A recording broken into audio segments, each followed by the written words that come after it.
which temperature is maintained at 1300. देखो furnace का ही again same problem है, अंदर का टेम्परेचर है 1300 डिग्री सेल्सियस और बाहर के सराउंडिंग का टेम्परेचर 30 डिग्री सेल्सियस। तो हीट कहाँ से कहाँ फ्लो होगी, अंदर से बाहर। For the wall is made up of first layer of refractory material. तो इमेजिनेशन स्टार्ट करो कि सबसे पहले फर्स्ट लेयर किसका है, रिफ्रैक्टरी मटेरियल का, जिसका थिकनेस कितना दिया है, मतलब डेल्टा दिया है 0.3 मीटर, और फिर उसका कंडक्टिविटी भी गिवन है। बट कंडक्टिविटी यहाँ पे देखो कैसे है, 0.28 प्लस 0.233 इंटू 10⁻³ टी है, मतलब ये इक्वेशन के फॉर्म में दिया हुआ है। सो ये न्यूमेरिकल पहले के न्यूमेरिकल से अलग है, अदरवाइज डायरेक्टली के होता तो मैं डेल्टा अपॉन के करके फाइंड आउट कर सकता था, बट यहाँ पे क्या है, in the form of equation, so ये अलग है। So watt per metre degree kelvin. Second layer is made up of bricks, जिसका कंडक्टिविटी कितना है 0.113 plus 0.02327 10⁻³ T watt per metre degree kelvin. So ये भी अगेन किसके फॉर्म में, इक्वेशन के फॉर्म में है। सो याद रखना, जब भी आपको इक्वेशन आएगा तो आपको फोरियर्स लॉ यूज करना है, अदरवाइज हमने जनरल हीट फॉर्मूला यूज किया था dt/RT, बट जब भी इक्वेशन आएगा तो आपको फोरियर्स लॉ यूज करना है, क्योंकि वहां पे कैसे करना है वो देखते हैं। नेक्स्ट बोला है heat transfer coefficient from the gas to refractory material. देखो फर्स्ट लेयर था रिफ्रैक्टरी मटेरियल का, वहां पे हीट ट्रांसफर कोएफिशिएंट दिया है, okay 30 watt per meter square kelvin. So meter square दिया है मींस मुझे h दिया हुआ है, that from bricks to surrounding, okay बाहर का लेयर था ब्रिक का, और जिसका 10 watt per meter square kelvin, मतलब इनर का h दिया है, आउटर का h दिया है। What should be the thickness of brick layer, okay मुझे रिफ्रैक्टिव मटेरियल का थिकनेस दिया था, बट मुझे ब्रिक का थिकनेस नहीं पता है और वही पूछा है। So that heat flux through the furnace wall is 750 watt, okay so यहाँ पे 750 वैट बोला है, बोला तो हीट फ्लक्स है। हीट फ्लक्स होता क्या है, हीट फ्लक्स होता है Q इज इक्वल टू, इसको हीट फ्लक्स बोलता है, और वो होता है total heat divide by area. So इसका यूनिट होता है वैट और इसका यूनिट होता है मीटर स्क्वायर। सो जनरली हम हीट फ्लक्स इसको बोलते हैं, बट यहाँ पे हीट फ्लक्स बोला है और क्या बोला है 750 mm, सॉरी 750 वैट बोला है। सो हमें हीट फ्लक्स दिया नहीं है, तो उन्होंने क्या किया है, यहाँ पे एरिया को 1 कंसीडर किया है। सो इन शॉर्ट अपना यहाँ पे क्या है, small q is equal to capital Q। तो हमें q का वैल्यू गिवन है, क्योंकि उन्होंने एरिया को शायद से 1 मीटर स्क्वायर कंसीडर किया।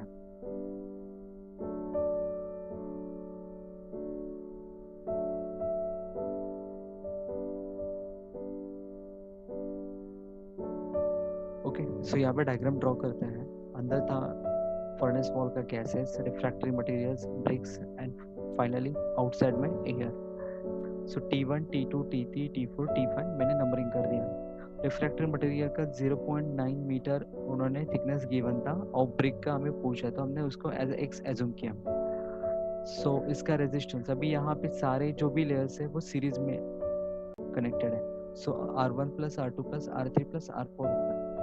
इनर का टेम्परेचर T1 पता है, आउटर का टेम्परेचर T5 पता है। इनर का H1 मतलब गैस का रिफ्रैक्टर का उन्होंने 30 watt per meter square given था, और आउटर का मतलब यहाँ का H4 गिवन है 10 watt per meter square kelvin. So inner का H एंड आउटर का H आपको पता है। नेक्स्ट हीट फ्लक्स भी दिया हुआ था 750 VAT per meter square. Metre square मतलब यहाँ पे हमने किया क्योंकि वहाँ पे 1 मीटर स्क्वायर कंसिडर किया। और नेक्स्ट हमें KR इसका इक्वेशन दिया है कंडक्टिविटी का, और इसका भी इक्वेशन दिया हुआ है। सो यहाँ पे हम dt/RT नहीं कर सकते, तो हम यहाँ पे क्या करेंगे, फोरियर्स लॉ का यूज करेंगे। तो अभी देखते हैं कि मेरे पास गिवन डेटा क्या क्या है। मुझे h दिया है, इनर का दिया है, आउटर का दिया है। सो मैं क्या करता हूँ कि रेजिस्टेंस फाइंड आउट कर लेता हूँ। R1 1/h है, एरिया गिवन नहीं था 1 था, H1 पता था। सिमिलरली यहाँ का आउटर का R4 1/h4 है, क्योंकि यहाँ पे गैस और रिफ्रैक्ट एयर, और हमें पता है फॉर्मूलाज में, तो उसका फॉर्मूला क्या होता है 1/h है। ओके सो मैंने मुझे R1 मिल जाएगा, मुझे R4 पता चल जाएगा। नेक्स्ट मुझे उन्होंने दिया है हीट, Q दिया हुआ है। So Q is equal to inner minus outer.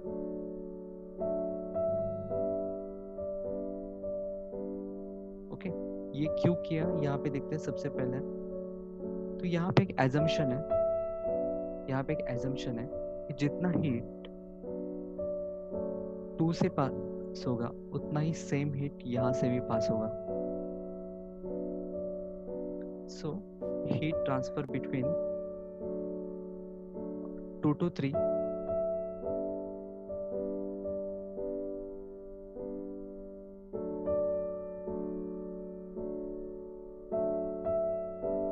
वही यहाँ पे क्या रहेगा, 3 to 4 पास होगा। सो ये एजम्पशन आपको ऐसे केस में आपको आजमाना पड़ेगा, तब जाके आपको कुछ तो फाइनल आंसर आ सकता है। सो ये इसके ऊपर ही ये न्यूमेरिकल डिपेंड है। सो जितना हीट यहाँ से पास होगा उतना ही हीट 3 और 4 से भी पास होगा। ओके, सो देखते हैं उसको इम्प्लीमेंट कैसे करता है। सो यहाँ पे सबसे पहले आपको फोरियर्स लॉ यूज करना है, क्योंकि मुझे x नहीं पता है, तो मुझे क्या करना पड़ेगा, इंटीग्रेशन करना पड़ेगा। तो जिसके लिए मुझे यहाँ पे तैयारी करनी पड़ेगी, तो मुझे गिवन डेटा क्या क्या लग सकता है। तो सबसे पहले अगर मैं देखता हूँ Q 2 to 3 मैं बात कर रहा था, हीट कहाँ से फ्लो हो रहा है, बिटवीन 2 to 3, तो वही सेम हीट पास कहाँ से हो रहा है, 3 to 4 हो रहा है। सो मुझे T1 को यूज करके मुझे T2 को निकालना पड़ेगा। सो मुझे T1 तो गिवन है, सो T1 को यूज करके मुझे T2 को निकालना है। सेम यहाँ पे भी रिवर्स करना है, T5 को यूज करके मुझे T4 को निकालना है। तो क्या क्या है यहाँ पे, हीट फ्लो रेट तो पता था, so Q is equal to T1 minus T2 और बीच का रेजिस्टेंस R1, ऐसे करके उन्होंने क्या निकाला, T2 को निकाला। सिमिलरली टोटल Q पता था, T4 माइनस T5 किया और बीच का रेजिस्टेंस क्या था, यहाँ पे R4 था। सो R4 को उन्होंने यूज करके उन्होंने क्या निकाला, T4 निकाला। सो एटलीस्ट मुझे T3 छोड़ के बाकी यहाँ के टेम्परेचर्स पता चल गए। अभी देखते हैं हीट फ्लो रेट। सो यहाँ पे क्या किया, Q is equal to minus K AC dt upon dx।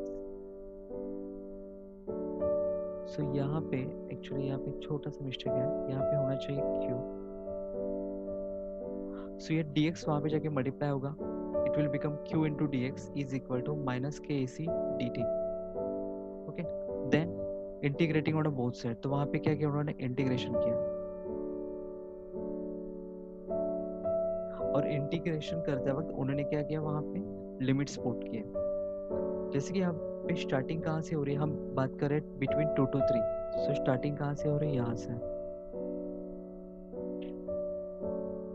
तो इनिशियली यहाँ का डिस्टेंस क्या रहेगा, 2 का 0 और यहाँ का डिस्टेंस कितना है, 0.3। सो लिमिट उन्होंने पुट किया 0 to 0.3, क्योंकि हम बात कर रहे थे डिस्टेंस की। सेम यहाँ पे dt है, तो मुझे यहाँ पे टेम्परेचर का लिमिट्स पुट करना पड़ेगा। सो टेम्परेचर इनिशियली था T2 से कहाँ तक जाएगा, T3। सो यहाँ पे उन्होंने T2 पुट किया और T3 तो पता ही नहीं था, तो इसके वजह से उन्होंने क्या किया था, T1 को यूज करके पहले T2 को फाइंड आउट करके लिया था। ओके, सो अभी क्या करना है, लिमिट्स में हमने पुट कर दिए और K का जो इक्वेशन था किसका, रिफ्रैक्टिव मटेरियल का, वो वहाँ पे हमने क्या कर दिया, पुट कर दिया और इनटू क्रॉस सेक्शनल एरिया 1 था इनटू dt। सो नेक्स्ट आपको क्या करना है, इंटीग्रेशन करना है। सो इंटीग्रेशन ऑफ dx क्या रहेगा, x 0 to 0.3। Next integration of 0.28 क्या रहेगा, dt था, सो यहाँ पे t आएगा प्लस 10.233 इंटू 10⁻⁻³ t का इंटीग्रेशन क्या आएगा, t²/2 और वहाँ पे लिमिट्स पुट किया। सो इसको सॉल्व करो, यहाँ पे सारे वैल्यूज पता थे, खाली अननोन था T3, so you will get finally T3। सो यहाँ पे हमने क्या किया, T2 को यूज करके अभी T3 को भी फाइंड आउट किया। अभी सेम काम यहाँ पे करेंगे between 3 to 4, T3 to T4। यहाँ पे अभी दोनों टेम्परेचर्स पता है, अभी हम पता नहीं है तो ये डिस्टेंस x है, तो उसको फाइंड आउट करना। तो सेम कॉन्सेप्ट यहाँ पे भी यूज करना है, 0 to x।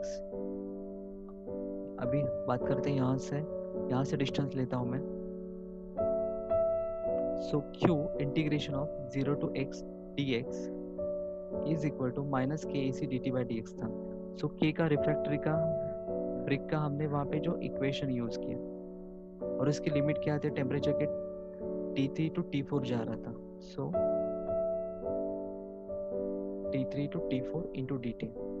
सो अगेन यहाँ पे इंटीग्रेशन करेंगे। अभी हमें T3 भी पता है, T4 भी पता है, Q का वैल्यू भी पता है। इसको सॉल्व करो इंटीग्रेशन करके और आपको फाइनली क्या पता चलेगा, उसका डिस्टेंस है। ओके, सो यहाँ पे एक ही हिंट था, 2 हिंट था कि जब भी आपको इक्वेशन के फॉर्म में कंडक्टिविटी देंगे तो आपको ये कॉन्सेप्ट आपको यूज करना है। और सेकेंड थिंग कि यहाँ पे हमने क्या लॉजिक यूज किया था, Q2 to 3 is equal to Q3 to 4। So ये दोनों के ऊपर ये न्यूमेरिकल सॉल्व होने वाला है। सो ऐसे ही टाइप के न्यूमेरिकल्स आते हैं।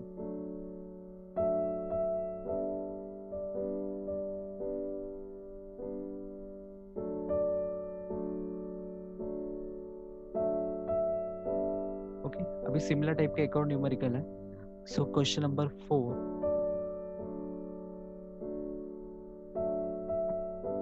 furnace wall is made up of composite material of total thickness 55 centimeter. Inside layer is of refractory material. मतलब फर्नेस वॉल है जो किससे बना हुआ है, कंपोजिट मटेरियल से, जिसका थिकनेस कितना है 55 सेंटीमीटर। और इनर साइड में क्या है, refractory material having a K 0.2 वाट पर मीटर डिग्री केल्विन। मतलब अंदर का एक मटेरियल है रिफ्रैक्टरी जिसका K भी गिवन है। Convective heat transfer coefficient lag on inner side and outer side is 230 watt per meter square Kelvin and 46 watt per meter square Kelvin. So यहाँ पे inner and outer side का उन्होंने H दिया हुआ है and बोला क्या है, atmospheric temperature is 30 degree Celsius and gas temperature is 900 degree Celsius. So inner की तरफ ज़्यादा temperature है 900 और बाहर कितना है 30 degree Celsius. Find out the thickness of refractory material and insulating material if temperature at junction of two wall is a 520 degree Celsius. So यहाँ पहले के केस में कैसे था कि एक का थिकनेस गिवन था और दूसरे का थिकनेस नहीं पता था, बट इस केस में थिकनेस ऑफ रिफ्रैक्टरी मटेरियल का भी नहीं पता है और इंसुलेटिंग मटेरियल का भी मुझे थिकनेस पता नहीं है। मुझे उन्होंने सिर्फ एक्स्ट्रा डेटा क्या दिया है, temperature at junction of two wall is a 520 degree Celsius. So यहाँ पे डायग्राम में देखो, ये डायग्राम आप ही को ड्रॉ करना पड़ेगा। इनर की तरफ गैस था, next refractory material, insulator and air. Okay, total thickness उन्होंने इनिशियली बोला था यहाँ पे कितना था, वो total thickness was 55 centimetre wall का। सो यहाँ पे टोटल थिकनेस है 0.55 मीटर। नेक्स्ट उन्होंने इनर का टेम्परेचर मीन्स यहाँ का T1 और बाहर का टेम्परेचर T5 गिवन था और जंक्शन टेम्परेचर भी उन्होंने मेंशन किया था 520 डिग्री सेल्सियस। नेक्स्ट उन्होंने K2 दिया था, K3 दिया था, गैस का H दिया था, बाहर का भी एयर का H4 गिवन था और आपको फाइंड आउट क्या करना है, इनका थिकनेस। सो हमने क्या किया, सेकेंड मटेरियल का थिकनेस को हमने x बोला, तो थर्ड वन क्या रहेगा, टोटल की डिस्टेंस कितना था 0.55 माइनस x, वो क्या रहेगा, उसका थिकनेस रहेगा। सो अगर मुझे x का वैल्यू पता चलता है तो मुझे दोनों का थिकनेस पता चलेगा। तो सेम कॉन्सेप्ट यहाँ पे भी यूज किया है जैसे कि पहले किया था। If the as a Q is a constant throughout, so जो हीट Q 1 से लेके 3 में पास होगा, जैसे कि यहाँ पे देखो T1 माइनस T3, यहाँ से जो हीट पास होगा वही हीट 3 और 5 के बीच में पास होने वाला है।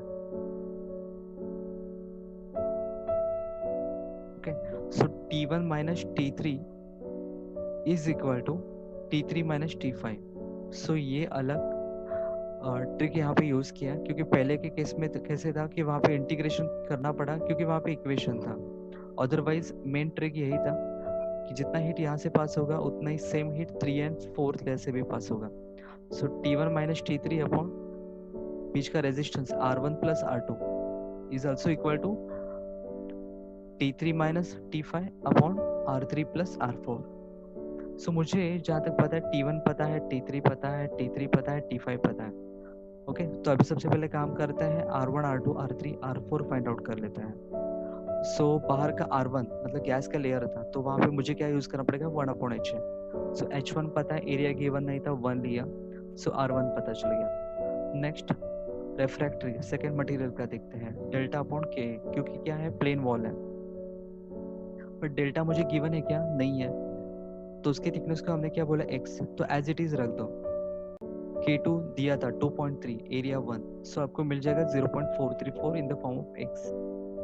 नेक्स्ट R3 का भी डेल्टा पता है क्या, नहीं, बट उसका थिकनेस क्या है 0.55 माइनस एक्स, सो वो एज इट इज रख दो, डिवाइड बाय k का वैल्यू पुट करो और एरिया पुट करो, और फाइनल में एयर का लेयर था 1/h है, सो H4A4 वो आपको पुट करना है।